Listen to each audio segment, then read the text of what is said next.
Muy buenas tardes, estimadas auditoras y estimados auditores. Cuando son las 18 horas con 2 minutos del día 14 de julio del 2020, damos inicio al programa Restricciones. Soy Luis Miguel Retamales y como siempre me acompaña mi co-conductor, copanelista, amigo, compañero, don Jorge Araya. ¿Cómo está, Jorge? Hola Luis Miguel, muy buenas tardes. Bien, gracias aquí, ¿no es cierto?, en este Santiago cuarentenado, ¿no es cierto? Santiago pandémico le puse. Día atrás un amigo nuestro, un amigo común, ¿no es cierto? Don Pablo Bueno nos compartió una foto, me compartió una foto del centro de Santiago, la estatua Pedro Valdivia, la Plaza de Armas, ¿ya? Nada, desocupado totalmente, sin ningún alma, ¿ya? Y a mí se me ocurrió entonces la idea de Santiago pandémico, así como un montaje fotográfico, sería simpático. En este Santiago pandémico, muy bien. Oye, y te agradezco la invitación semana a semana a conversar estos temas, ¿no es cierto?, de actualidad nacional, internacional, historia y la cultura, aquí en la radio hoy, pues. Aprovecho a saludar también a nuestro amigo Miguel Ignacio, que se encuentra en los controles. Sí, pues ¿Cómo Jorge, yo está, pensé que Jorge? no lo iba a saludar a Miguel. Gracias por la puesta en escena, la puesta en el aire a don Miguel Ignacio Espinosa Jiménez. Hola, ¿cómo están? Bueno, como dijo Jorge, otra semana de pandemia, ¿no es cierto? Otra semana Vamos encerradito. en el día, no sé, 1524 133. Oficialmente 133. 133, mira. Sí. No parece tanto, ¿eh? Lo que pasa es Sí. que impresionante. Para uno es eterno. Ese es el problema. Muchachos, hoy día vamos a hablar fundamentalmente de los anuncios que hizo el presidente Sebastián Piñera esta tarde respecto de la disputa que hay, la controversia que hay de si sacar o no sacarlo del 10% que tenemos en los fondos de la AFP y cuáles son los anuncios que hizo él como un programa alternativo para convencer a los parlamentarios de que votaran por su programa alternativo y no dieran el 10% que mencioné. Para eso, Miguel, por favor, ¿tú serías tan amable de dar el número del WhatsApp donde la gente que desee pueda opinar? Pueden escribir al más 569-8728-9606. Lo repetimos, el más 569-8728-9606. Que de hecho incluso está, si usted está viendo el streaming en www.radiohoy.cl, está en el GC, el número de WhatsApp, así que lo puede ver ahí para corroborarlo y envía la información. Muchísimas gracias, Miguel. Ya saben entonces, 569-8728-9606. Y como dice, está debajo en la línea que aparece debajo de nosotros. Bueno, pongámonos en materia, Jorge, para contextualizar, como siempre decimos. La semana pasada se votó en un hecho histórico.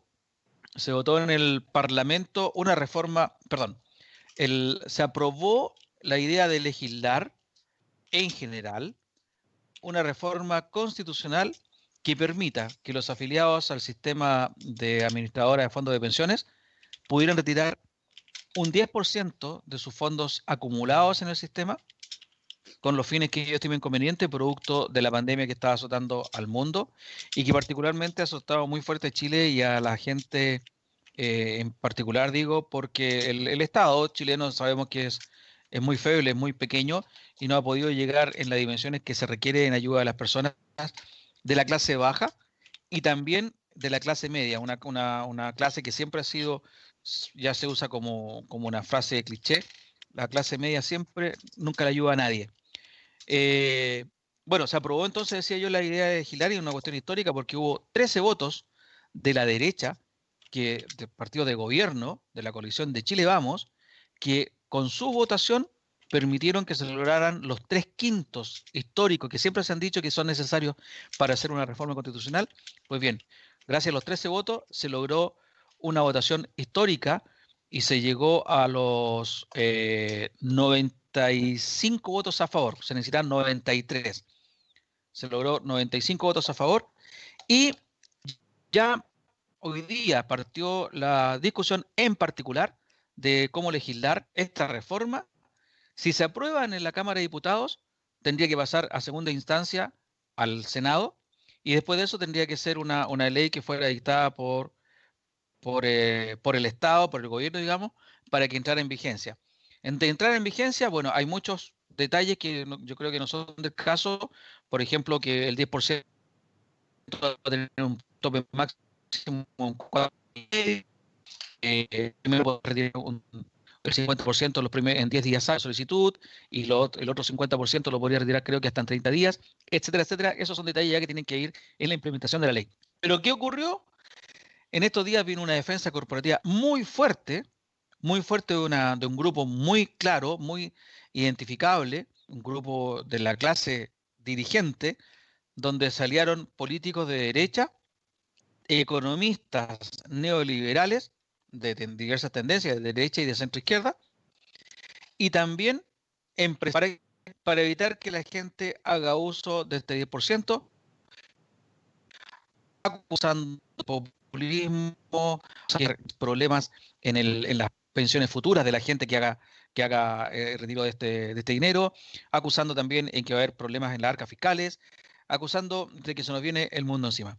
Y así estamos ahora que el gobierno salió promoviendo un paquete de ayudas para la clase media que supuestamente iban a ser tan tentadoras que a la gente, a los políticos de derecha que estaban inclinados para aprobar y seguir aprobando el retiro del 10%, los iba a obligar a votar por las reformas propuestas por el gobierno, por el paquete de medidas propuestas por el gobierno, mejor dicho, y dejar de lado la idea del 10% de la AFP. Sin embargo, y aquí te paso la palabra, Jorge, el anuncio que fue hoy día, que hizo hoy día el presidente Sebastián Piñera, parece que nos dejó contentos a la gente, y creo que se vienen días peores incluso a lo que estábamos esperando hasta ayer, por ejemplo. Claro, hasta ayer. Bueno, tú has hecho una muy buena reseña de los sucesos. No cabe la menor duda de que la noticia estos días que se ha tomado, ¿no es cierto?, la prensa, la radio, ¿ya?, y nuestro interés personal, ¿no es cierto?, es esta posibilidad de retirar hasta un 10%. ¿Te acuerdas que como 2 semanas atrás mencionábamos que lo había propuesto el mismo Joseph Ramos, un economista que no es precisamente de izquierda, ¿ya? Claro que él lo condicionaba a alargar la edad de jubilación, etcétera, ¿ya? Pero como tú lo has señalado muy bien, lo más notable de esta votación de la semana pasada, que fue el miércoles, por eso no la pudimos comentar, ¿ya?, es que para algunos es el témpano que está abriendo, resquebrajando, ¿no es cierto?, un costado del Titanic llamado Sistema de Previsión Chileno, las famosas AFP, las administradoras de fondos de pensiones. Para uno esto es como el hundimiento del Titanic, y que todos nos vamos a jugar con él, como el protagonista, ¿no es cierto? ¿Ya? Y para otros es la posibilidad, ¿no es cierto?, de desmantelar un sistema en sí perverso, como ellos lo describen. ¿Por qué?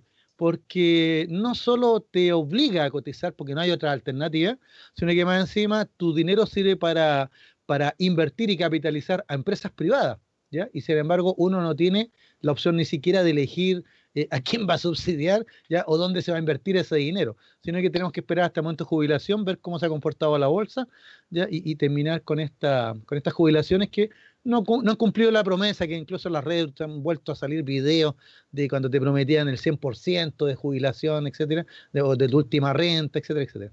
Ya, es evidente que todos hablan de que esta es la discusión de fondo.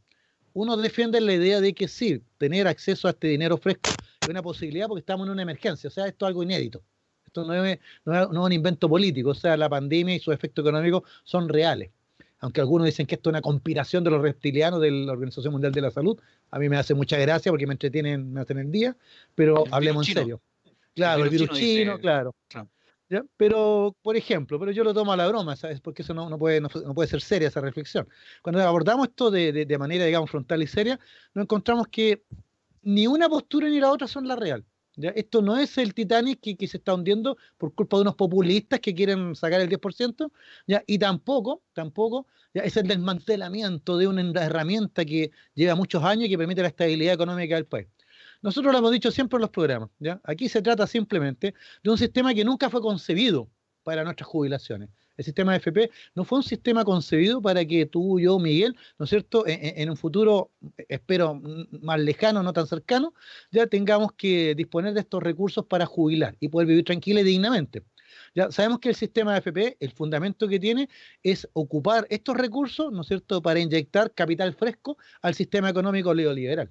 Claro, uno podría pensar, obvio, en vez de tener la platita bajo el colchón, en vez de tener la platita con un interés bajo, guardada hoy sin ocupar por año, mejor démela a mí, la hacemos crecer y todos nos beneficiamos. El empresario que puede invertir, la FPI que saca su mochila, ¿no es cierto?, su parte de ganancia, y nosotros con jugosas jubilaciones.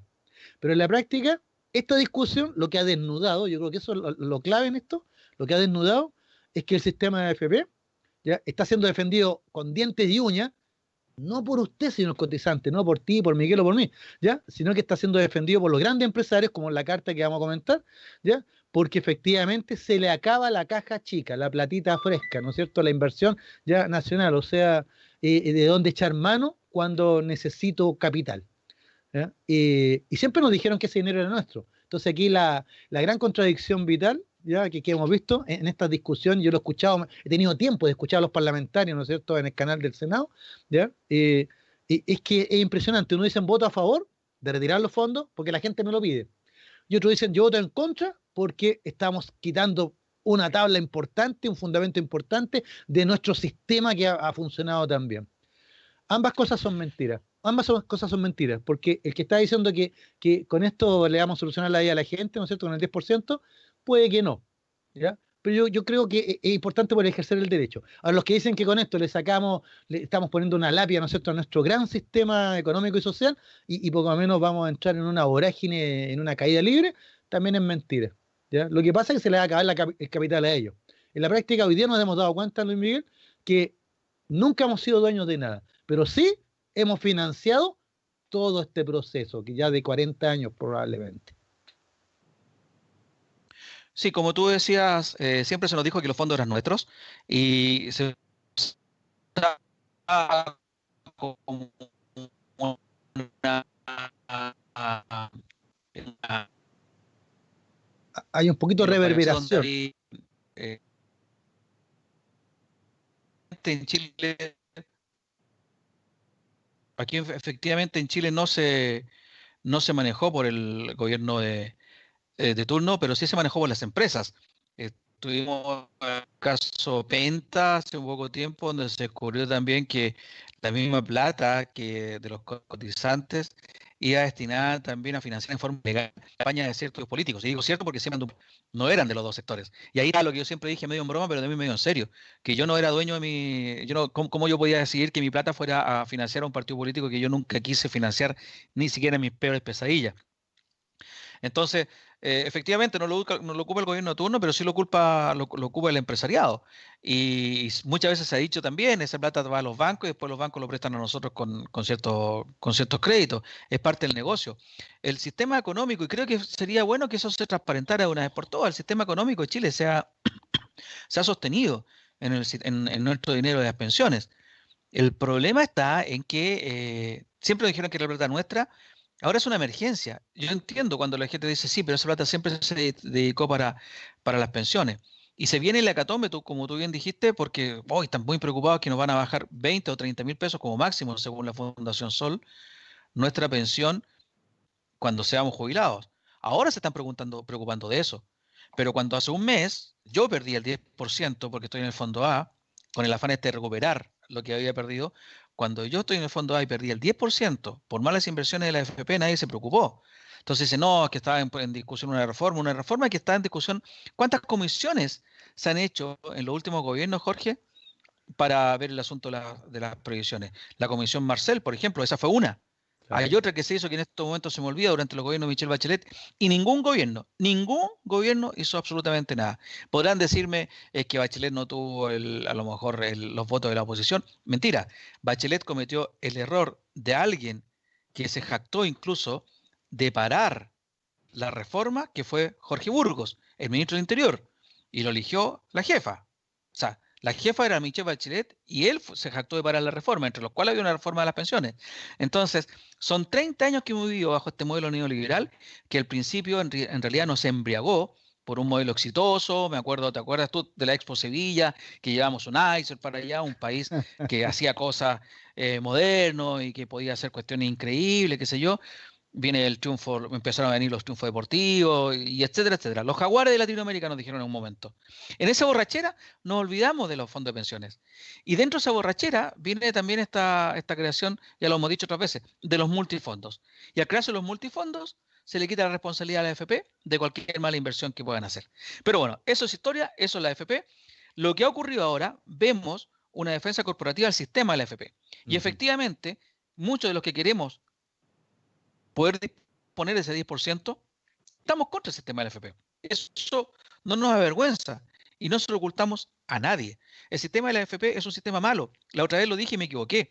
En mi caso, por ejemplo, que yo soy empleado, he trabajado, tengo un sueldo bastante superior al promedio de los 500.000 pesos que hay en Chile, yo cuando jubile, jubilaría con...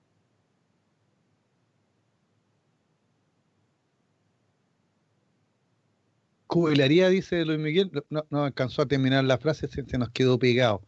¿Ya? Mire, básicamente, amigos auditores, a lo que apunta nuestra conversación con Luis Miguel, en mi caso, yo valoro mucho lo que está sucediendo ahora. ¿Ya? ¿Por qué? Porque yo creo que estos temas hay que discutirlos, y el Congreso es precisamente un buen lugar donde discutir, ¿ya?, los temas que nos afectan a todos.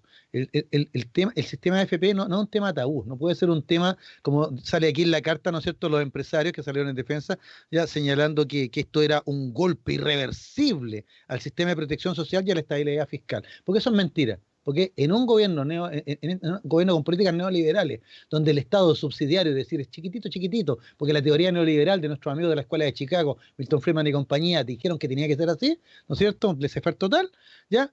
No hay un sistema de protección social. La AFP, insisto, no son un sistema de protección social, ¿ya? Son una manera, ¿no es cierto?, de tomar plata fresca y reinvertirla en el mercado.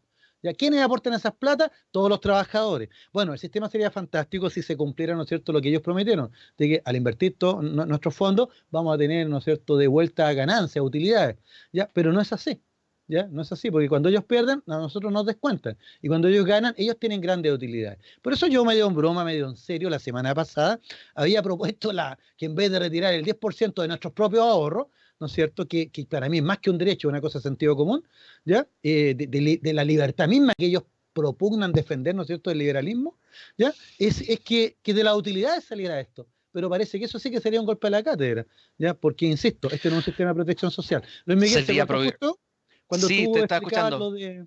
No, es que se cortó justo cuando tú ibas a decirle tu caso, y nos quedamos con el ejemplo trunco. Te escuché atentamente. Yo te hablaba que en mi caso, cuando yo jubile, voy a recibir un 30% de lo que recibo de mi sueldo. 30%. Ahí estamos, ya. Y lo que tú bien decías, esto no es un sistema de previsión social. Esto es un sistema de ahorro individual. Cada cual se rasca con sus propias uñas. Es así de simple. Y por eso, claro, tú tienes libertad para elegir. Son tus fondos. Elegir fondo A, B, C, D o E. Hasta el corralito que querían implementar. ¿Se acuerdan que hablamos hace una par de semanas que querían implementar un corralito para proteger justamente que las pobres AFP tuvieran tanta, no digamos pérdidas, disminuyan sus utilidades? Tú bien lo decías, sería innovador, revolucionario, pedirle plata a la AFP, pues, así como nos piden la plata a nosotros. Me voy a referir después a lo que dijeron los empresarios, porque hay una diferencia grande entre el empresariado chileno y el empresario del mundo, el empresario internacional. Estaba pensando lo mismo, claro. Pero mientras tanto, quiero decir, hoy día se anunció entonces un paquete de protección de la clase media, donde el presidente Sebastián Piñera en realidad, yo creo, y lo dije, creo que le dio un tremendo espaldarazo a este proyecto de ley que permite retirar el 10% de nuestros fondos en la AFP. ¿Por qué digo esto? Porque el paquete de medidas fue tan paupérrimo que ofreció, que de verdad yo no sé en qué difiere a lo que ofreció la semana anterior y que nosotros lo analizamos acá. Te voy a decir, ofreció un bono directo, inmediato, de 500.000 pesos a la clase media, a personas que tienen sueldos entre 500.000 pesos y 1,5 millones de pesos y que han visto mermado fuertemente su ingreso. Hablan de mayor a 30%. Esa persona van a poder recibir un 500.000 pesos como un bono del Estado, sin siquiera devolución. Tienes que tener letra chica, entre 500.000 y 1,5 millones.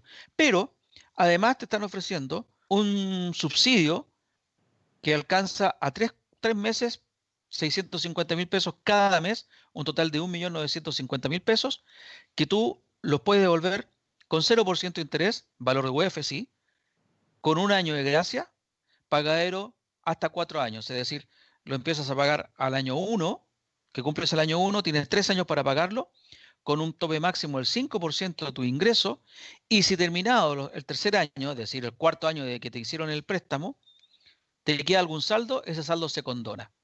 Pero ¿cuál es la diferencia, Jorge?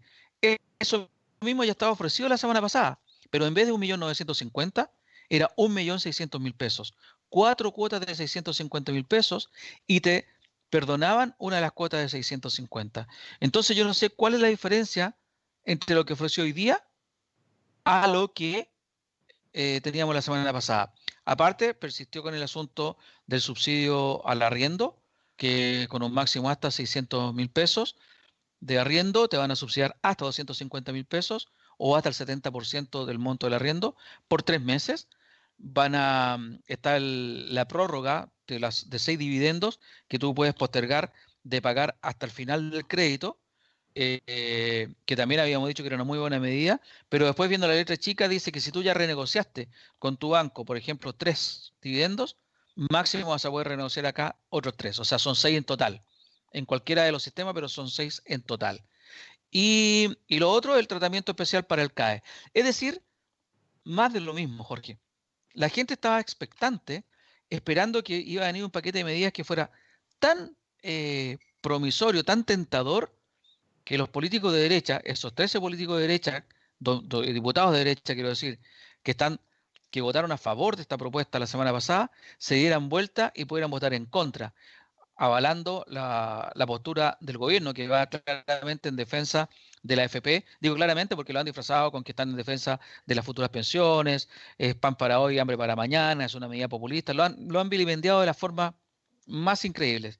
El tema es, Jorge, que quienes apoyamos este asunto estamos pensando en que podrá ser hambre para mañana, pero la gente tiene hambre ahora. La clase media, y es cosa de ver la televisión, están llenándose de reportajes de gente de clase media que ha tenido un buen pasar, han sido profesionales y que dado la situación en que están actualmente sin trabajo o con una merma en sus ingresos producto de la ley de protección al empleo o cualquiera de las situaciones, están en este momento con posibilidades de perder sus casas o sus departamentos porque no pueden pagar los dividendos, no pueden pagar las universidades o los colegios de los hijos. Esta gente tiene los colegios particulares. Entonces esos 500.000 pesos y esos 650.000 pesos que van a ir cada 3 meses se van a ir en pagar.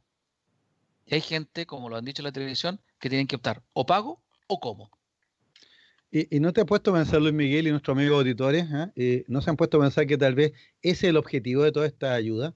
¿Ya? Simplemente tirarle un salvavidas al sistema crediticio del país para que las personas puedan pagar y de esa manera seguir haciendo la bicicleta. Porque, mira, yo en la semana pasada y ahora esta semana, leí dos reseñas de artículos de la prensa norteamericana, ¿ya? Hecha por el Mostrador, La Tercera y otros diarios chilenos, ¿no? Que tomaban estas noticias de la prensa norteamericana. Una de ellas me pareció, primero como que me molestó un poco, pero yo creo que fue muy real, porque el artículo decía, ¿cómo definir la clase media en Chile? O sea, ¿qué es clase media? Como que un concepto que, ¿cómo lo definimos? Bueno, y el diario norteamericano decía, para Chile es muy sencillo, ¿ya? Si usted está endeudado, es clase media. Y Uy, qué triste, ¿eh? Claro, o sea, así es la mirada de los economistas allá en Wall Street. ¿Te fijas? O sea, ¿qué es la clase media en Chile? La clase que está endeudada, ¿no? ¿Te fijas? Básicamente. Ya, ese era uno. Y el otro no, po. El otro aportaba a que, pese a toda la batería de medidas que el gobierno trata de implementar, realmente esta crisis, esta pandemia, ¿no es cierto? Ya, pero también esta crisis económica, ¿ya? Y por ende social que estamos viviendo, ya han desnudado, ya, que realmente el milagro chileno, como tú lo señalabas hace un rato, esta implementación de modelo neoliberal en Chile, nunca fue un milagro. El milagro chileno siempre se basó en un espejismo. ¿Y cuál era el espejismo? En que usted podía consumir, ¿ya? Usted podía acceder a bienes consumiendo, ¿no es cierto? Ya, pero como no gano tanto dinero, ¿no es cierto? Los niveles de ingresos son bajos, el crecimiento no es tan alto, etcétera. ¿Cómo consumo? Muy sencillo, po. Yo le presto. Y ahí aparecen las tarjetas. Todos sabemos quién trajo las tarjetas a Chile, pues, ¿no es cierto? Ya, el innovador, el hombre emprendedor, el de los bracitos cortos que agarra harto, más conocido como presidente de la República actualmente. ¿Te fijas?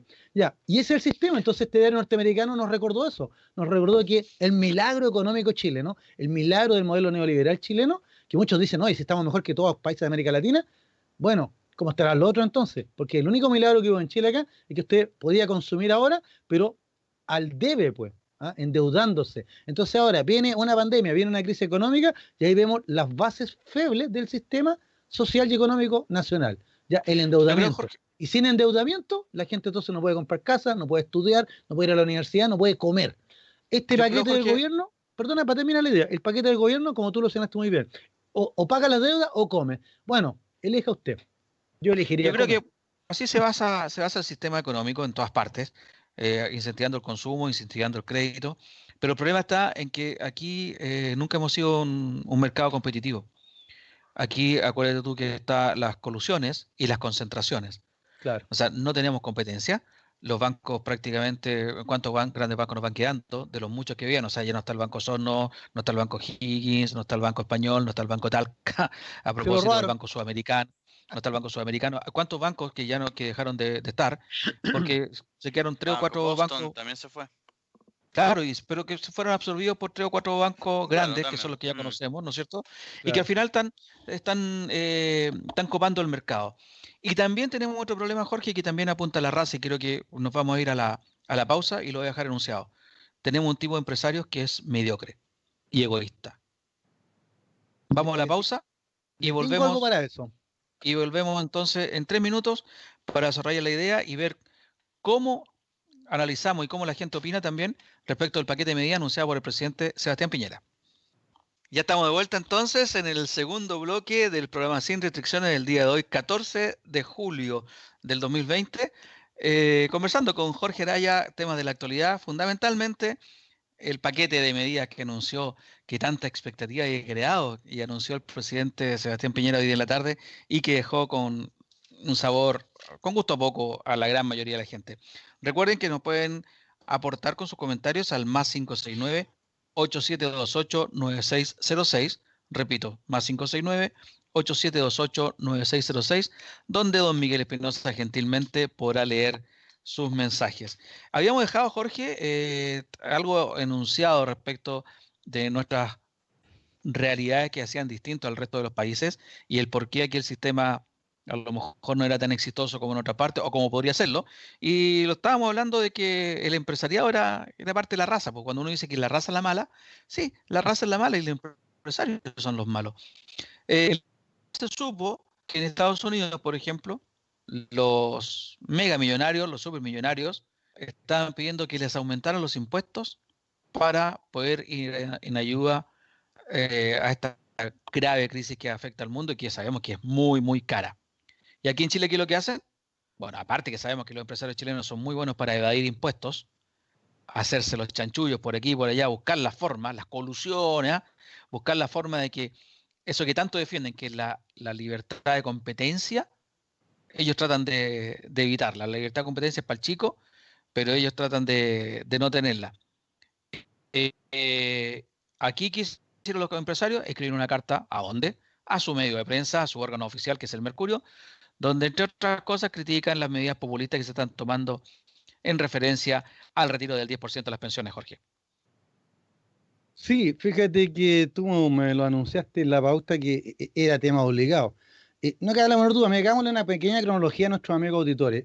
Todo parte, ¿no es cierto?, con esta discusión que no es nueva. O sea, esto partió en marzo, esta discusión del retiro, ya de la posibilidad del retiro de un porcentaje, ¿no es cierto?, ya de la AFP.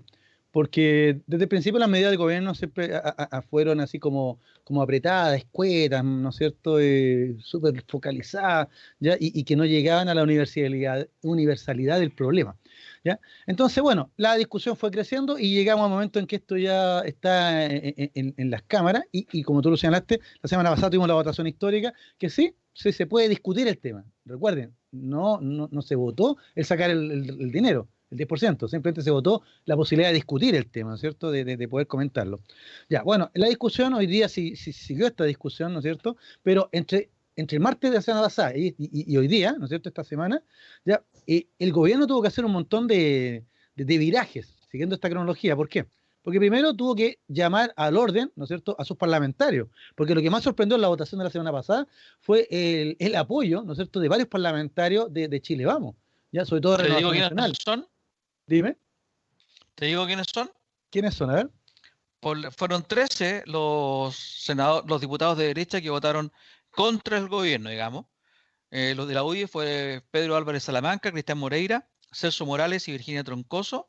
Y por Renovación Nacional fueron Andrés Celis, Eduardo Durán, conocido hijo del obispo Durán, del evangélico, el pastor, claro. Ramón Galleguillos,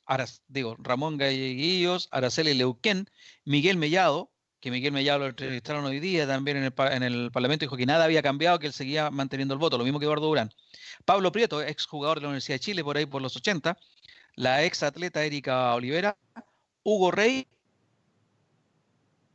y Romero. Ok. Fíjate que... Ahora, usted me iba a decir algo de los empresarios, don Jorge. Claro, no, por eso te decía, a partir de esa votación es que vimos, ¿no es cierto?, el gobierno tratando de ordenar a sus filas, pero también de repente sale esta declaración de los empresarios en la prensa, ¿no es cierto?, dirigidos por don Juan Sutil, que no le hace ningún honor a su apellido, porque no tiene nada de sutil, ¿ya? Porque esta carta tiene aspectos que a mí me dan comicidad, me dan un poco de risa, ya por la hipocresía, porque se supone que estos empresarios salen preocupados de tu jubilación, de la mía, de todos los chilenos, ¿no es cierto? Y de este estado de bienestar en que nos encontramos, de acuerdo a su percepción. Cuando, sincerémonos, la preocupación de ellos es la pérdida de la caja chica, ¿no es cierto? De dónde sacar el capital fresco, el dinero fresco para sus inversiones, para sus negocios acá en el país. ¿Te fijas? Entonces esta carta parece que parece, perdona, para terminar la idea, esta carta que parece así como una opinión más, ¿no es cierto? Y se quejan también de que no nos dejan opinar, en realidad no es una opinión más, es una presión indebida, es un verdadero cuadrillazo entre gobierno, medios de comunicación, prensa, televisión, radio, ¿no es cierto? Ya empresarios, ¿no es cierto? Y los parlamentarios más duros que no están por el retiro del 10%. Y ahí es donde me pongo a pensar, si el 10% no es nada, si tú te pones a sacar la cuenta de cuánto saca este o cuánto saca el otro, no es nada. Entonces, ¿cuál es la verdadera preocupación? No cabe la menor duda que la preocupación de estos caballeros es uno de lo que yo te iba a comentar acá. Uno de los 3 pilares del mal, según un filósofo español. La codicia. Usted tiene por ahí la carta, más o menos, ¿qué es lo que dice la carta? Sí, acá la tengo. ¿La tiene a mano? La tenía a mano, pero me cambié. Me cambié. Aquí la voy a buscar. Ya te voy a decir, mientras tanto, la firma la carta Juan Sutil, presidente de la Confederación de la Producción Son 15, y el Comercio. Claro. Además, la firma Ricardo Aristía, presidente de la Sociedad Nacional de Agricultura, histórico presidente, lleva más tiempo que Alaman en el Parlamento. Manuel Melero, presidente de la Cámara Nacional de Comercio. Diego Hernández, presidente de la Sociedad Nacional de Minería. Bernardo Larraín, de la familia controladora de la papelera, presidente de la Sociedad de Fomento Fabril. Patricio Donoso, presidente de la Cámara Chilena de la Construcción. José Manuel Mena, presidente de la Asociación de Bancos e Instituciones Financieras. Peter Hill, presidente de la Cámara de Comercio Santiago. Joaquín Villarino, presidente del Consejo Minero.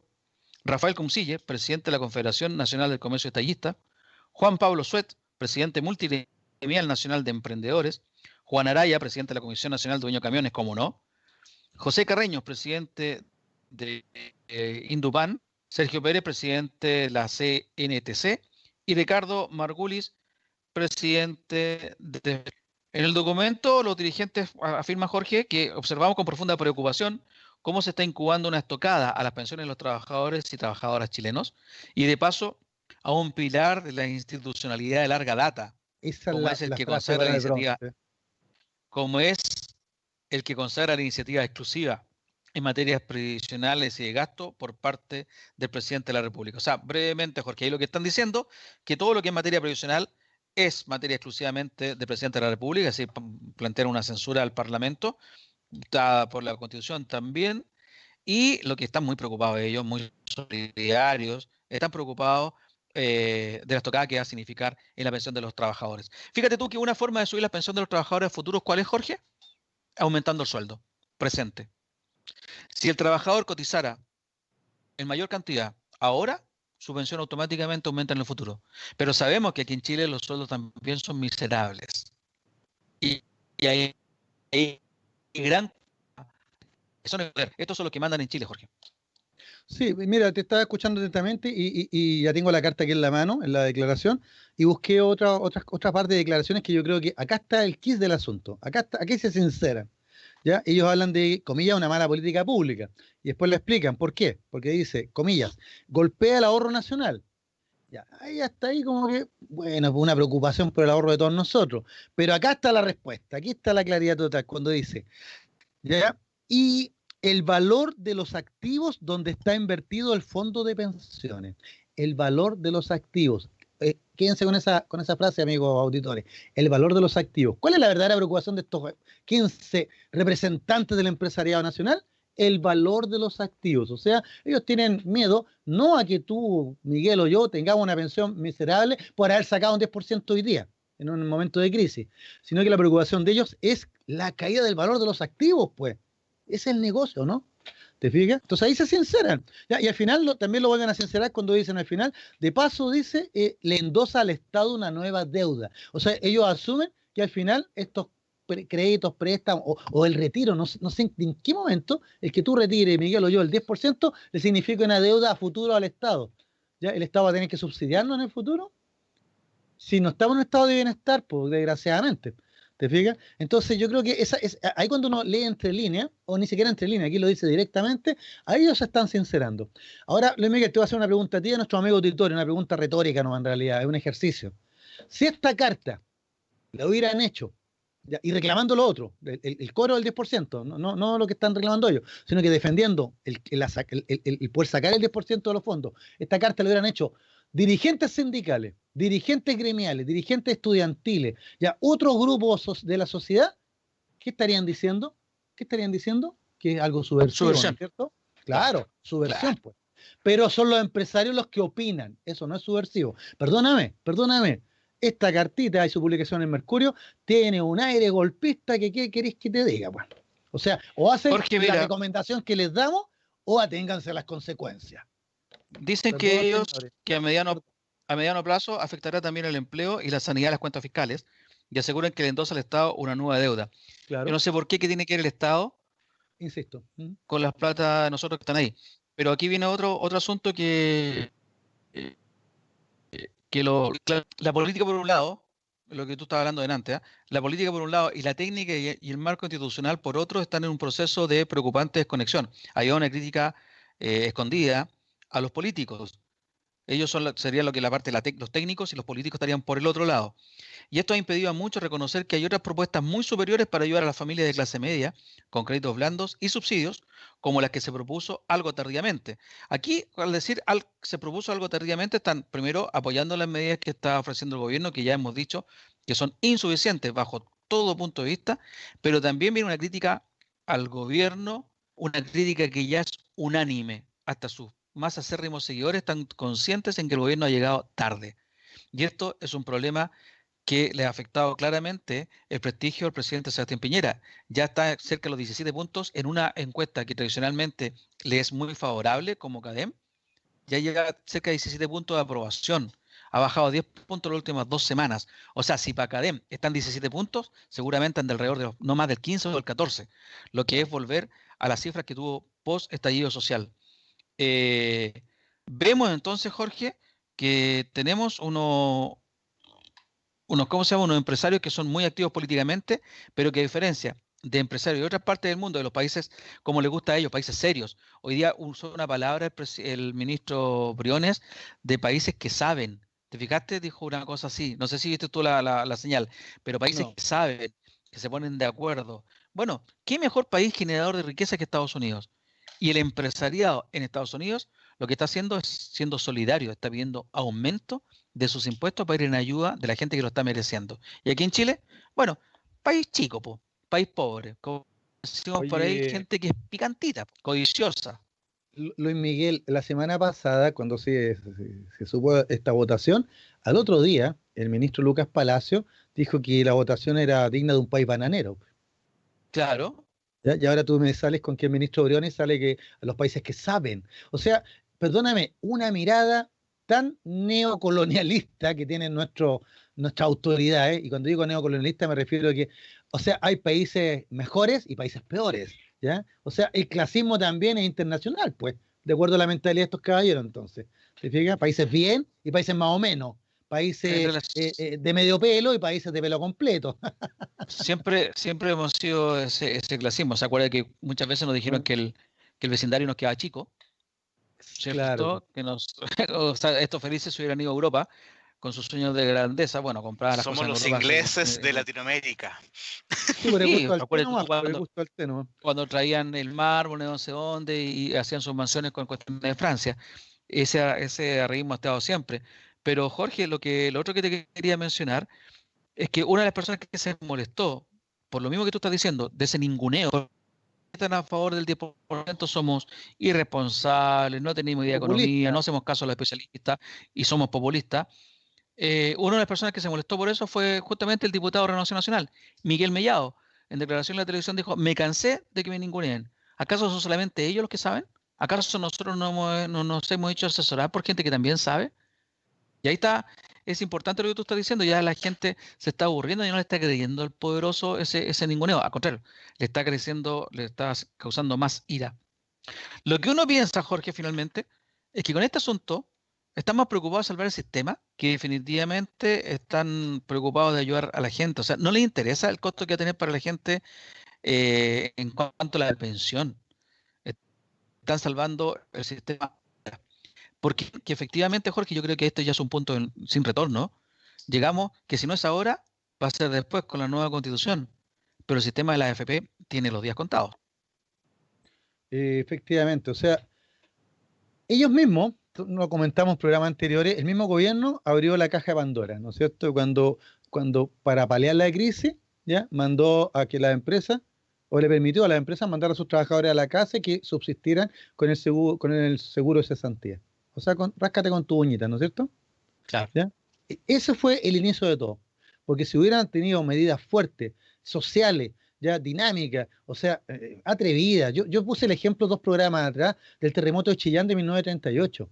Ya un terremoto que dejó el país en el suelo y sin embargo el gobierno Frente Popular de don Pedro Aguirre Cerda tomó el desafío y no solo reconstruyó Chillán, sino que creó la Corfo y creó y aplicó un nuevo modelo. Claro, no era chileno, ese modelo se estaba aplicando en México, en Brasil, Argentina, ya, pero fue un modelo exitoso a la larga, ¿te fijas? Porque logró crear, por lo menos en una primera etapa, ¿no es cierto?, logró generar una industrialización, ¿ya? Y un proceso de crecimiento. Trajo otras cosas adosadas que no vale la pena ahora comentar, ¿ya? Por tiempo, ¿ya? Pero evidentemente el gobierno recogió el guante. Y esta era una oportunidad maravillosa, y yo creo que todavía sigue siéndola. ¿Y por qué soy optimista? Porque es evidente que tenemos empresarios retrógrados, codiciosos, egoístas e ignorantes. Perdón, no lo digo yo, lo dice un filósofo español, ¿ya? El señor Lledó. Ya él habla de que esos son los 3 pilares, ¿no es cierto?, de la maldad. La ignorancia, no sé cómo vive mi pueblo, la codicia, no me importa porque estoy ganando plata, ¿no es cierto? ¿Ya? ¿Y cuál fue lo otro que te dije? Y el egoísmo. La ignorancia. Y claro, la ignorancia y el egoísmo, porque como digo, ya no me interesa si me salvo yo nomás. Bueno, eso lo vemos que incluso ellos lo ponen en una carta con un sesgo de amenaza. Se amenaza la institucionalidad. Aténganse a las consecuencias. Bueno, estos caballeros tendrán algún otro respaldo que están tan prepotentes, porque ya que mencionaste al diputado Mellado, escuché a varios diputados de gobierno, ¿no es cierto?, de Renovación Nacional y la UDI que han opinado, ¿no es cierto?, en este tema y que votaron a favor ya del retiro, por algo muy sencillo y algo que siempre hemos defendido nosotros en el programa. Los diputados no lo son porque son mejores, más inteligentes, más cultos, más simpáticos, más empáticos, no. Lo son porque la ciudadanía votó por ellos. Y entonces ellos representan un sentir ciudadano. Ni siquiera voy a hablar de un clamor popular, voy a hablar de un sentir ciudadano. Los ciudadanos que votan por ti, tú los representas. Y si ese ciudadano te llama y te dice, diputado, por favor, deme esta oportunidad, deme la libertad de acceder a mis fondos, ¿no es cierto? Y que yo tome la decisión. ¿Ya? Bueno, ¿y qué le vas a decir tú como diputado? No porque eso es para su jubilación. Oye, si no somos los patrones de esta gente, si somos una república, nosotros como ciudadanos podemos opinar. O sea, para trabajar y cotizar no nos preguntan nada, eso lo hacemos pero calladitos. Pero cuando queremos opinar y disponer de nuestros fondos y nuestros diputados nos representan en ese sentir, ahí estamos minando la institucionalidad nacional, pues viejo. Y ahí quiero mencionar, Jorge, la labor que están cumpliendo los diputados, que como una bisagra, porque esta gente, ya vimos, el diputado Moreira sufrió una descompensación en plena votación. Moreira es hermano del senador Iván Moreira. Sí, claro.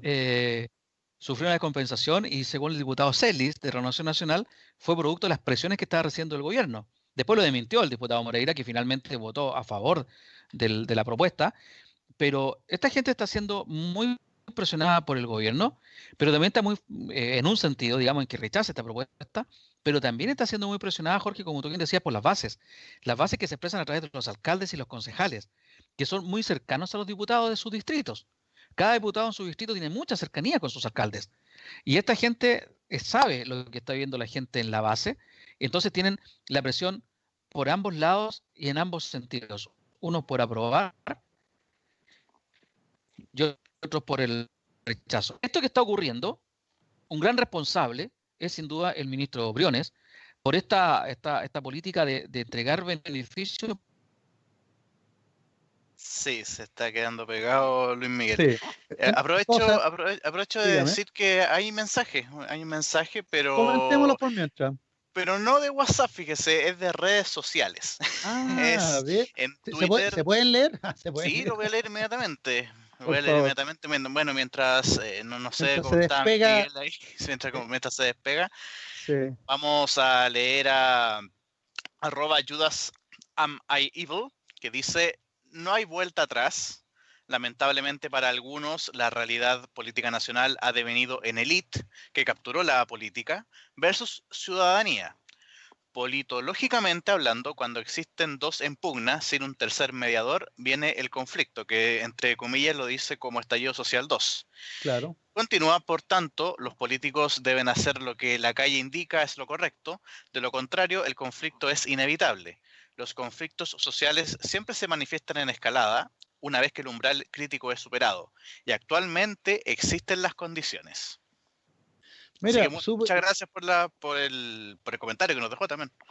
Mira, más que un comentario, nuestro amigo ha hecho un verdadero análisis, ¿no es cierto? Ya, me gustó lo que habló de los dos bandos en pugna, ¿no es cierto? En conflicto. Ya, pero yo soy, como todos saben en el programa, ya soy un optimista.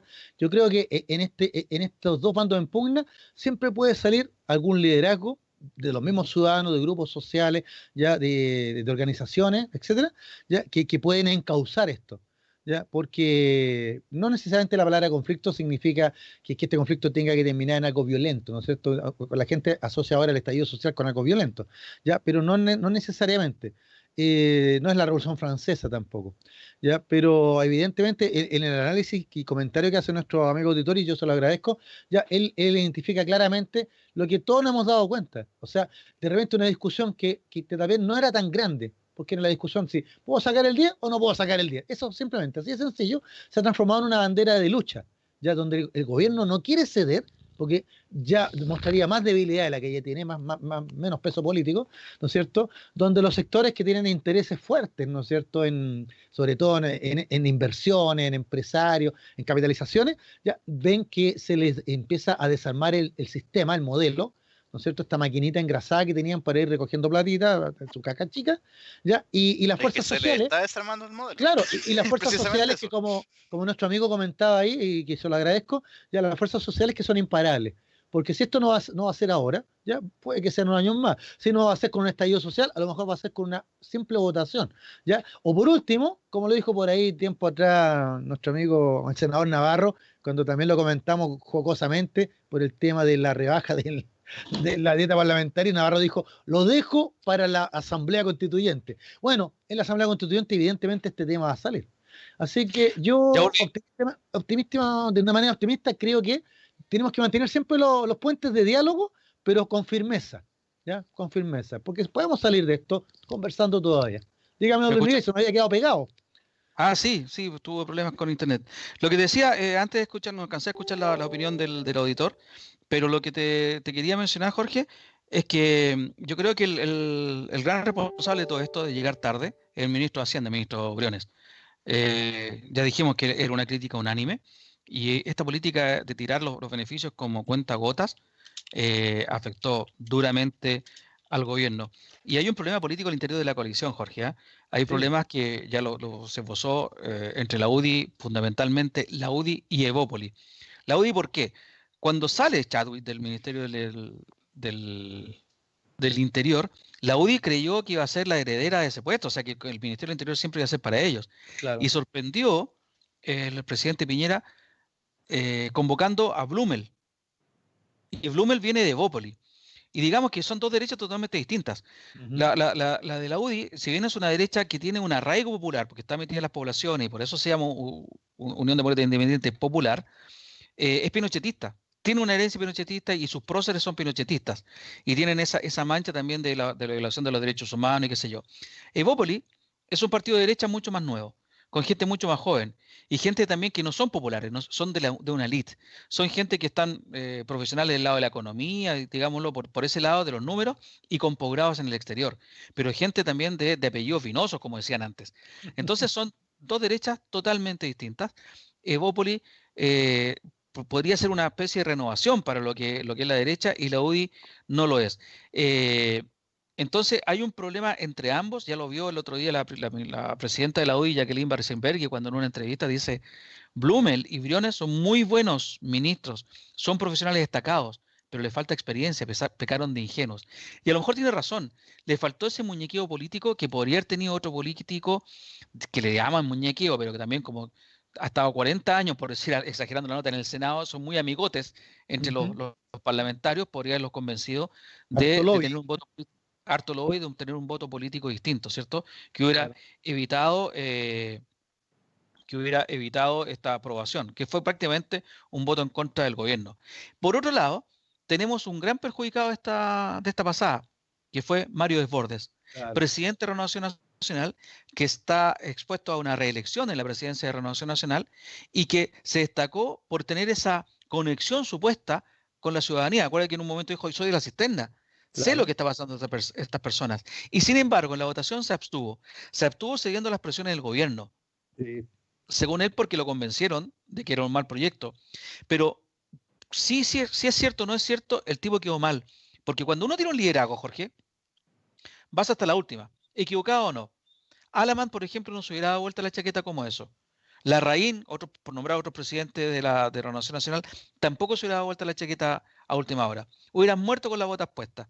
Como te digo, a lo mejor para la risa a todo el mundo, pero lo hubieran hecho.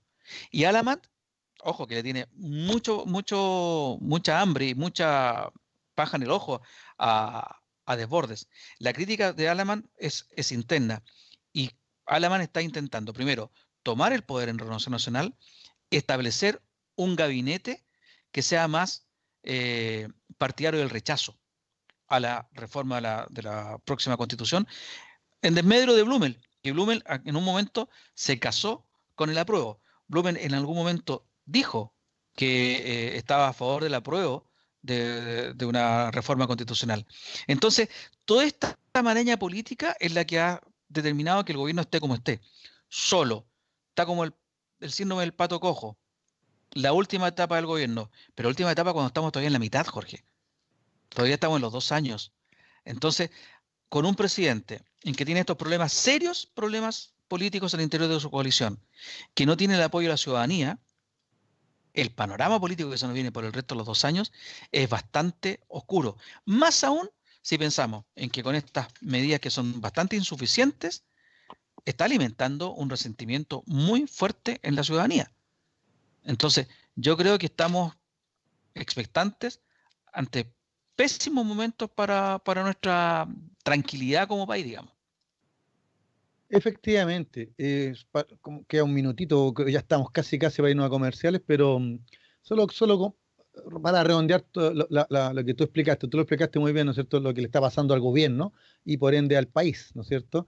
No hemos quedado sin conducción política, no hemos quedado sin liderazgos políticos, aunque el presidente saca todos los días a hablar, ya nadie le cree, ya el ministro del Interior no tiene autoridad, ya ni siquiera dentro de su bloque, de su conglomerado, ¿ya? Y la gente, la ciudadanía no solo lo siente, o sea, hay algo tan evidente que uno podría decir que tal vez ya desde el 18 de octubre, desde el estallido social, y yo creo que venía de antes, estábamos en este desgobierno, ¿ya? Porque básicamente eso es lo que estamos viendo, un desgobierno. Ahora yo soy de los optimistas, yo creo que si bien Desbordes, tú dices, no murió con las botas puestas, algunos maliciosos recordaban que Desbordes le llevaba el maletín a Larraín, ¿ya? Entonces, de alguna manera, tal vez ahí lo apretaron y le dijeron, bueno, recuerde sus orígenes, ¿ya? Y volvemos al clientelismo político, ¿ya? Pero, claro, yo esperaría tal vez como tú lo señalabas, que se la jugara hasta el final. Pero tal vez Desbordes también, no hay que morir tampoco en el empeño, hay que ser astuto también. A lo mejor el Desbordes dice, avanzo 1 metro, retrocedo 2, después avanzo otro metro. O sea, tal vez sea hasta una táctica de él. Para muchos Desbordes está muerto políticamente en la derecha, pero en la derecha. ¿Ya? Él igual ha ganado, su persona y su discurso ha ganado reconocimiento de muchas personas porque ha estado más empático con lo que está sucediendo desde el estallido social, no solo ahora con la pandemia. ¿Te fijas? Por último, pero al momento de votar, Jorge, claro, al momento de votar, ahora lo estuvo, se dio vuelta la chaqueta. Claro, ahora yo estaba leyendo un analista político de la Universidad de Chile, la semana me lo compartió ahí una auditoria y lo estuve leyendo un rato, ya, y este analista señalaba lo mismo que tú, porque el gobierno está totalmente solo, aislado, triste y abandonado, Piñera no lidera nada, ya, y está, digamos, no tiene una posibilidad, ya, ni siquiera tiene el apoyo de la gente, de nadie, ya, y la derecha está totalmente, ¿no es cierto?, agarrada a cuchillazo, y claro, en estos momentos aparecen estos liderazgos así súper duros, así al estilo Alamán, que con cubillos se potencian, pues, la pareja y se potencian unos con otros, y piensan que esta es la oportunidad, ¿no es cierto?, como de hacer como una especie de golpe blando, tomar los ministerios y darle, y poner un gobierno más duro, pues, ¿no es cierto?, para bloquear el rechazo. Pero, un gabinete del rechazo. Claro, pero este mismo analista dice, esa tendencia, cuando uno lo mira en términos sociales, no tienen un respaldo en la ciudadanía. O sea, Alamán y Cubillo y el sector duro están tan o más solos que Piñera en su gobierno. ¿Te fijas? Bueno, ese respaldo de la ciudadanía, tú bien lo estás diciendo. Ya dijimos que es muy bajo el apoyo que tiene Sebastián Piñera en las encuestas. Un 80% de las personas de la ciudadanía está apoyando el proyecto del retiro de los fondos. O sea, el gobierno está definitivamente en minoría, contra las mayorías, pero por todos lados. Claro. Pareciera, por un lado, que atacar a la AFP es como un sacrilegio. Esto estaba en el corazón del sistema neoliberal, era como un diamante, ¿no es cierto? Claro. Que les gustaba mostrarlo a ellos, les gustaba lucirlo. Pero así como eso, pareciera que ahora le cayó el coronavirus al sistema, ¿no? Vamos a la pausa. Jorge, ¿de qué va a hablar usted en la tercer bloque? En el tercer bloque, como siempre, vamos a saludar a nuestros amigos de Francia, vamos a saludar a las mujeres también, ¿ya? Y vamos a recordar un par de historias, una dramática y brutal, ¿ya? Pero la otra, yo creo que, aunque es anecdótica, es muy aleccionadora de lo que está pasando hoy día. Pero adelante, pues, de títulos, de titulares. Vamos a hablar de la matanza Srebrenica, 25 años ya, desgraciadamente, y vamos a hablar de los Estados Unidos de Chile. ¿Le gustó ese título? Por supuesto. Los Estados Unidos de Chile. Miguel, vamos y ya venimos. No hay coordinación entre los gobiernos. Ya estamos de vuelta entonces en el tercer y último bloque del programa Sin Restricciones del día de hoy, 14 de julio del 2020. Nos pillaron conversando, como siempre estamos palabreando aquí con don Jorge Araya y con don Miguel.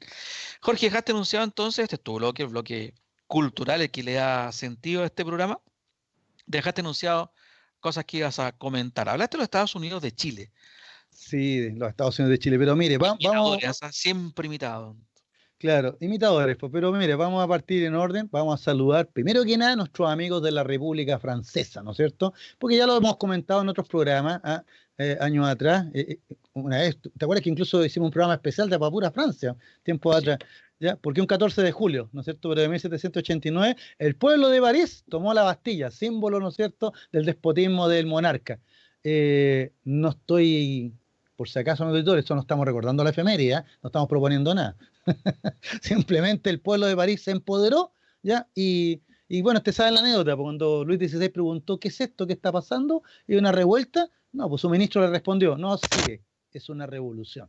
Parece que a alguien le falta ese ministro a Piñera que le diga, oiga, conéctese. Pero que le hizo, tú dices que le hizo igual de tarde que ahí alguien dijo, esto no prendió, ¿no? Claro, bueno, don Luis XVI al final perdió la cabeza y nunca supo lo que estaba pasando. O sea, el hombre equivocado en el momento equivocado. Ya, pero saludamos a nuestros amigos franceses, la Revolución Francesa, el 14 de julio, porque de alguna manera muchos de nuestros preceptos, nuestros ciudadanos empoderados, que nosotros hace años, ahora que veníamos hablando de que el ciudadano tenía que empoderarse, bueno, eso me da alegría ver que la gente opina, comparte, las redes sociales se han convertido en el nuevo foro de debate, no solo el Congreso, y de alguna manera esta ciudadanía se ha ido empoderando, ¿ya? Así que no, yo tengo esperanza, yo tengo fe, como decía nuestro amigo Salvador, ya tengo fe en Chile y su destino. Oiga, es el saludo a los franceses. Ya, también tengo otro saludo, pero a las mujeres, pues. ya sobre todo las mujeres de Egipto, mira, a dónde me fui ahora, me cambié de Francia a Egipto, porque un día como hoy, un 14 de julio, ya, pero de 1957, asumió en la Asamblea del Pueblo Egipcio, ya por el Partido Nacional Democrático, ya, una mujer, Rauya Ateya. Rauya Ateya, no la conocía nadie, yo tampoco, pero ¿cómo me enteré? Buscando en la red me enteré que fue la primera mujer que asumió un cargo parlamentario en un país islámico, ¿ya? Y por eso consideré que era importante recordarla, más que recordarla, conocerla. ¿Ya? Repito, Rauya Ateya, política egipcia, ella nació en 1926, murió en 1997, ¿ya? Era psicóloga, periodista, fue la primera mujer también en servir en el ejército egipcio en 1956, esa es la época de Gamal Abdel Nasser, pues. ¿Te acuerdas? Ya Por el supuesto. famoso que se enfrentó a Israel. También hablamos de él para la guerra de los 6 días. También ¿Ya? líder de los no alineados. Exacto, líder de los no alineados. Así que fue la primera mujer, ¿no es cierto?, que gracias a que en 1956 se hicieron una serie de reformas, las mujeres tuvieron derecho a voto, ella salió elegida al Parlamento un 14 de julio del 57. Así que también quería saludar a otra gran mujer. Otro día en otro programa vamos a hablar más de ella, vamos a tomar el programa. Un día como hoy, un 14 de julio, pero de 1960, comenzaba su investigación en Gombe, ¿ya? África, Jane Goodall. ¿Ya? Fue a estudiar a los chimpancés. ¿Por qué dicen que tendrá que ver con lo que estamos hablando? Muy sencillo, pues. Ella quería conocer los orígenes de los seres humanos, de la sociedad humana. Y se fue a Gombe y al estudiar los chimpancés, ella encontró una serie de cosas muy interesantes que nos pueden explicar mucho nuestros comportamientos, incluso al día de hoy. Así que saludamos a Jane Goodall, que ella todavía está vigente, está viejita, ¿no es cierto? Ha venido a Chile varias veces, tiene una fundación, Jane Goodall, ¿ya? Muy comprometida con el ecologismo, ¿no es cierto? Y con los nuevos tiempos. Así que saludamos también a Jane Goodall. Pero bueno, ya, las efemérides para hoy día básicamente son dos. Permíteme partir primero por la que no es muy esperanzadora, pero igual tiene un colofón bueno. Igual tiene algo esperanzador. Y es que no un día como hoy, porque en realidad había partido unos días antes, había partido como el 11 de julio, ya hace 25 años, ya en 1995, en julio de 1995, las tropas serbias, ¿ya?, van a poner sitio a una ciudad de Bosnia, la ciudad de Srebrenica. ¿Ya? Como tú me lo recordaste en el WhatsApp, Luis Miguel, este sitio fue muy brutal, bombardeos, francotiradores, etcétera. La población civil sufrió mucho, ¿ya? Pero la Naciones Unidas intervino. ¿Ya? Digamos que fue en el contexto de la guerra de independencia, donde Bosnia y Herzegovina se intenta independizar de Yugoslavia. Hace un tiempo hablamos de Yugoslavia, el país croata, serbio, etcétera. En ese contexto, la independencia de Bosnia y Herzegovina, se produce esta batalla y este sitio, Jorge. Claro, entonces qué bueno que existe, porque también hablamos de Tito tiempo atrás, ¿te acuerdas? El mariscal Tito, que falleció en 1980. Entonces, en el contexto de la guerra civil yugoslava, ya se produce este asedio, ¿ya? Y el tema es que la Nación Unida envió tropas, ya que provenían de Holanda, ¿ya? Cascos azules de Holanda, que supone que tenían que garantizar la seguridad de la población civil, que iba a ser evacuada en buses. De hecho, las fuerzas serbias acordaron con los cascos azules la salida de la población civil. Pero aquí viene el drama, ¿ya? En un día como hoy, cuando empezó el retiro de los civiles de Srebrenica, que cayó bajo el poder de los serbios, ¿ya? Las tropas serbias empezaron a separar a los hombres de las mujeres, incluso a los niños varones. Ya estoy hablando de niños de 11, 12 años, fueron todos separados. A medida que iban subiendo los buses, iban separando a las familias y las tropas holandesas no hicieron nada. Claro, el comandante holandés después se justificó diciendo que ellos no tenían ni las armas ni la artillería pesada para oponerse a los serbios. ¿Te fijas? Pero simplemente observaron cómo se produjo esta selección, ¿ya? A los varones después, para hacer cortar la historia, los llevaron a otros lugares dentro de la ciudad y fueron acribillados, simplemente, y después enterrados en fosas comunes, incluidos los niños. Como tú dijiste, Jorge, esta gente estaba bajo custodia de los cascos azules. Exactamente, estaba bajo custodia. Y los cascos azules se lo entregaron a las tropas serbias. Es que los serbios lo iban a sacar, lo iban a sacar en los buses. O sea, se supone, fueron tan imbéciles los cascos azules, que se lo entregan al enemigo, justamente para que hagan lo que quieran. Y después lo que más motivó la indignación internacional fue que estando ahí el casco azules no hicieron absolutamente nada, como tú señalaste, por las excusas que hayan sido, pero no hicieron nada. Y quedó de manifiesto una vez más que las Naciones Unidas, con sus misiones de paz, vale muy poco o nada. Y también en plena Europa, estamos hablando del año, qué sé yo, el año 2000, el año 1995, o sea, hace 25 años solamente. 1995, 25 años, por eso lo recordamos hoy día. Europa, primer mundo, permite que pase esas cuestiones en su patio, en su jardín. Eso fue lo que causó rabia, causó Exactamente. Acá resentimiento. tengo la cifra. Fueron casi, porque todavía hay fosas comunes todavía que no se han estudiado, casi alrededor de 8.000 musulmanes. Porque aquí lo que aplicaban los serbios fue, ¿te acuerdas lo que se denominaba la limpieza étnica? O sea, para muchos esto de la masacre de Srebrenica ya recordó los peores momentos de la Segunda Guerra Mundial. Y como tú lo señalabas, parecía que Europa y este primer mundo europeo ya estaba lejos de eso. Y sin embargo, la guerra civil yugoslava ya lo trajo de vuelta. Casi 8.000 musulmanes, incluidos niños, como señalaba, fueron asesinados. ¿Ya? El sitio de Srebrenica dejó un saldo final de 100.000 personas muertas, ¿ya? Y 2,2 millones de personas sin hogar. Ahora, ¿cuál es el colofón positivo? Porque todos estarán pensando, oye, pero qué terrible que estamos recordando una masacre, ¿ya? Y los serbios se la sacaron ahí limpia, no les pasó nada. No, pues, No, efectivamente, los tribunales internacionales, ¿ya?, de justicia van a buscar a los culpables, ¿ya? Y Radovan Karadzic, ¿ya?, uno de los generales serbios que estuvo vinculado a esta masacre, fue condenado a 40 años de presidio. ¿Te fijas? Fue condenado por el Tribunal Internacional de La Haya por genocidio, crímenes y el contra la humanidad. presidente de la época de Serbia y Yugoslavia, el apellido Milosevic, si no me Sí, equivoco, acá está, sí, acá está, sí, también sí. fue condenado, fue perseguido y fue condenado por el Tribunal Internacional de La Haya y creo que falleció mientras estaba siendo condenado. Me acuerdo Sí, latente de lo que pasó ahí. Creo que falleció mientras exactamente. estaba siendo procesado. Cuando estaba llevándose a cabo el juicio, él falleció, te fijas, así que no. Acá está Slobodan Milosevic, murió en prisión en 2006, o sea, no alcanzó a ser condenado, pero estaba en prisión ya. O sea, el tema básicamente, amigos míos, es que la historia es dramática, brutal y terrible, y lo más terrible, lo que comentábamos, ¿te acuerdas por WhatsApp anoche? Es que esto fue hace 25 años y para muchos es ignorado y casi olvidado, ya excepto por supuesto para los que sufrieron esto y las víctimas y sus descendientes, ¿te fijas? Pero acá también surge la pregunta, algunas de las víctimas han pensado actualmente ya llevar demandas judiciales internacionales contra Holanda, ¿ya?, y las fuerzas holandesas, ya por el rol que tuvieron, ¿no es cierto?, por la inoperancia que tú señalabas, ¿no?, que en esta masacre, ya igual aquí en Por la Holanda. omisión. Claro, aquí por ejemplo, uno de los militares, Budejin Kok, ya se justifica diciendo necesitábamos más hombres, más armas y más fuerza. El mandato no era el correcto y era una misión suicida.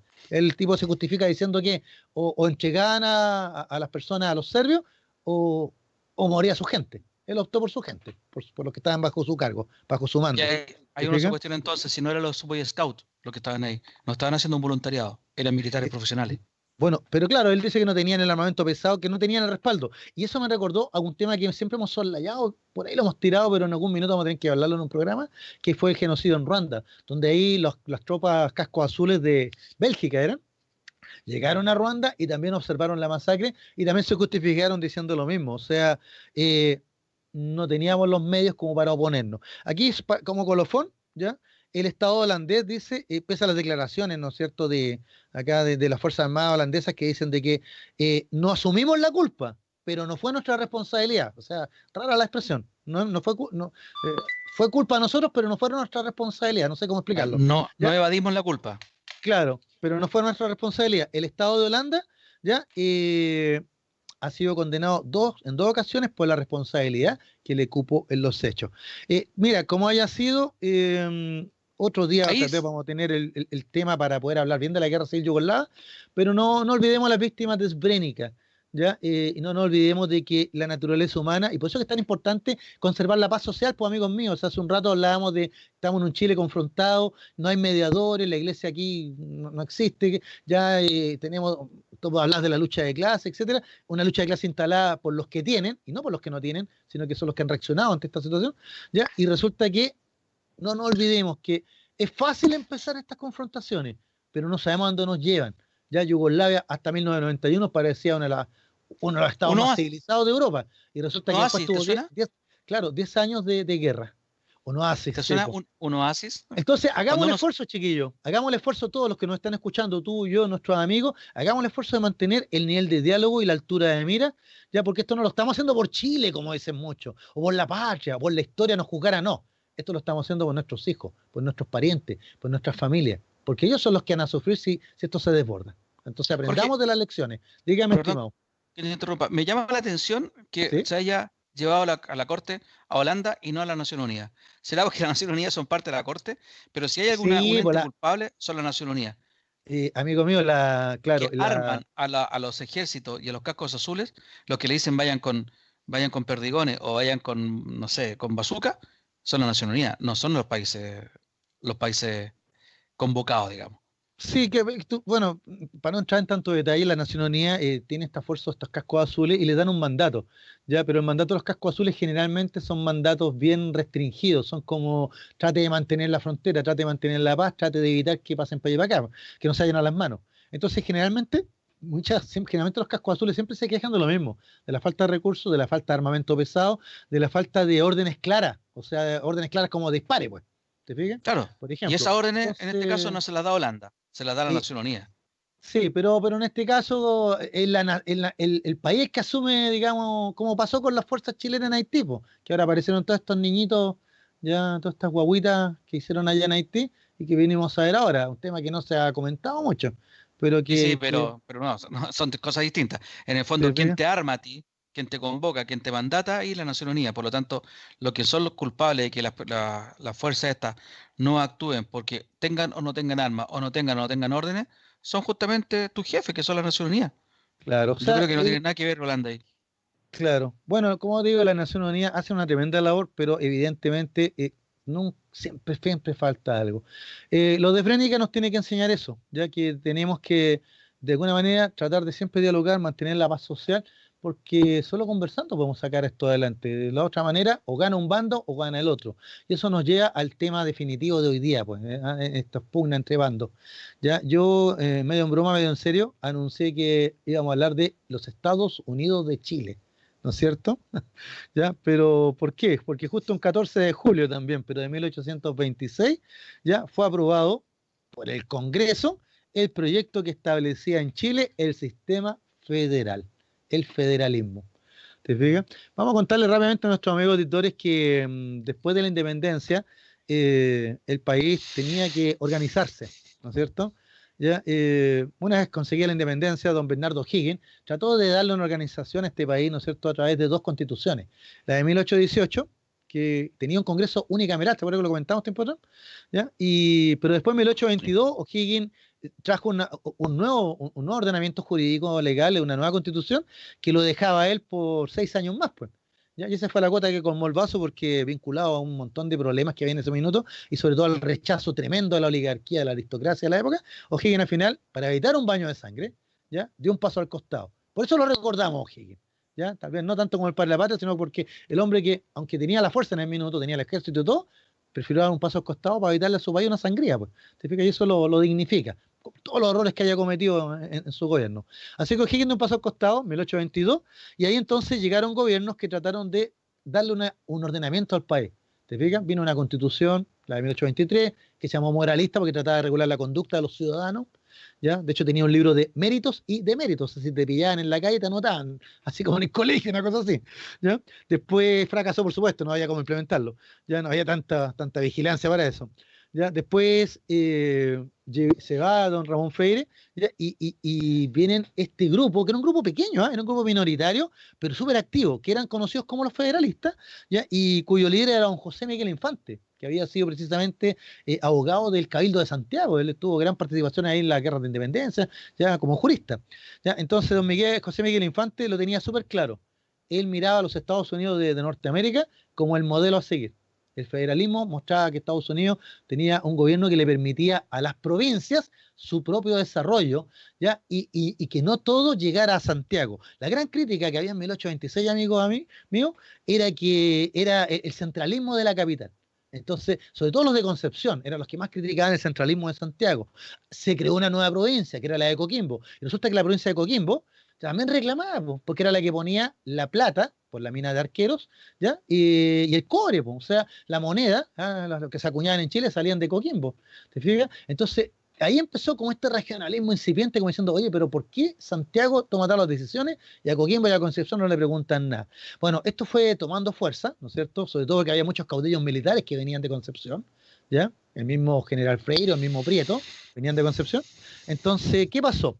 Que dado el fracaso, ya para 1826, del gobierno de don Ramón Freire, con la Constitución, etcétera, y como se había incorporado Chiloé, que quedaba lejos de todo y aislado de todo, agarró fuerza la idea de que las provincias tenían que ser autónomas ya para poder desarrollarse, que era la mejor manera para que pudieran comerciar, hacer sus propias leyes, hacer su propio ordenamiento jurídico, ¿te fijas? Y de esa manera, y siempre manteniendo, ¿no es cierto?, un Estado con Santiago como capital, pero que le permitiera al resto de las regiones desarrollarse, ya no estar bajo la sombra de la capital.